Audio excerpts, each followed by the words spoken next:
আসসালামু আলাইকুম, hello everyone. আপনারা কিভাবে এরকম থাম্বনেল মেক করবেন সেইটি আজকের ভিডিওতে দেখাবো। প্রথমে আপনারা চলে আসবেন পিকচার ল্যাবে, তারপরে এখান থেকে থ্রি ডট আছে ওইটাই ক্লিক করে ইমেজ সাইজে চলে যাবেন। তারপর এখান থেকে আপনারা ইউটিউব থাম্বনেলটাকে সিলেক্ট করে নেবেন। তো এখন আপনাদেরকে এখানে একটা পিকচার অ্যাড করতে হবে, তার জন্য ফর্ম গ্যালারিতে চলে যাবেন। তো তারপরে এখান থেকে আপনার গ্যালারিতে এসে আপনার যে থাম্বনেলের যে পিকটা ওইটা আপনারা এখান থেকে সিলেক্ট করে নেবেন। তো ভিউয়ার্স, আমি এখান থেকে একটা পিক সিলেক্ট করে নিচ্ছি।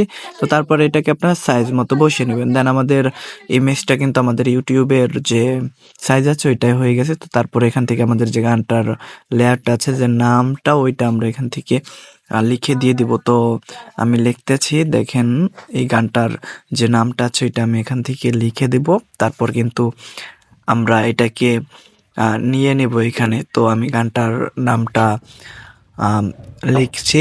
তো আপনারাও গানটার নামটা লিখবেন, আর গানটার নাম কিন্তু একটু মোটামুটি ছোট লিখবেন, বেশি একটা বড় লিখবে না। তো ভিউয়ার্স, এখন গানটার নামটা এরকম এখানে লেখার পর তারপর এটাকে আমরা ফন্টটা চেঞ্জ করব। তার জন্য আমরা ফন্টে চলে যাব, মাই ফন্ট। তারপর এখান থেকে আপনার যে ফন্টগুলো ইম্পোর্ট করা আছে ওইটা আপনারা এখান থেকে সিলেক্ট করে নেবেন। তো দেখেন ফন্টটা চেঞ্জ করে নিলাম। তারপর এখান থেকে প্লাস আইকনে ক্লিক করে আমরা একটা শেপ নিয়ে নিব, যাতে করে ফন্টটা ভালো মতো আমাদের থাম্বনেলের সাথে মিলে যায়। তো ভিউয়ার্স, এখন আমরা একটা শেপ নিয়ে নিচ্ছি, এটাকে একটু কমাবো। তারপর এখান থেকে ব্ল্যাক যে শেপটা আছে এটা নিয়ে নেব। তো তারপর আমরা ভিডিওর লেয়ারে ক্লিক করব। তো তারপর এটা আমরা উপরে উঠিয়ে দেব। তো দেখেন এখন কিন্তু এটা ভালো মতো আমাদের এখানে ফুটছে। তো ভিউয়ার্স, এখন আমরা যেটা করব, আর একটা টেক্সট নিয়ে এখান থেকে স্লোইট যে রিভাব গানগুলো আছে ওইগুলোর নামটা লিখে দিতে পারি আমরা। দেন আমি লিখবো স্লোইট প্লাস রিভার্ব, বা আপনারা যদি যেই টপিকের গান হয় ওই টপিকের কিছু একটা লিখতে পারেন। এটা কিন্তু আসলে এই আমি দেখাইলাম, এই থাম্বনেলগুলো এরকমই ব্যবহার করা হয়, যার কারণে আমি এটা দেখাইলাম।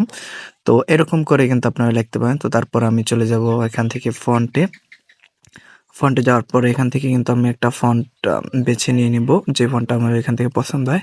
আমি এই ফন্টটা এখানে নিয়ে নিব, ভালোভাবে এটা কিন্তু বসায় নিব। বসায় নেওয়ার পর এই ইমেজটা আমাদের দেখবো যে কমপ্লিট আছে। তারপরে এখানে সেভ করে নিব, নিচে এটাকে আলট্রা করে দিব যাতে করে অনেক রেজলিউশন বেশি থাকে। তারপর সেভ টু গ্যালারি, দেন আমাদের কাজ শেষ।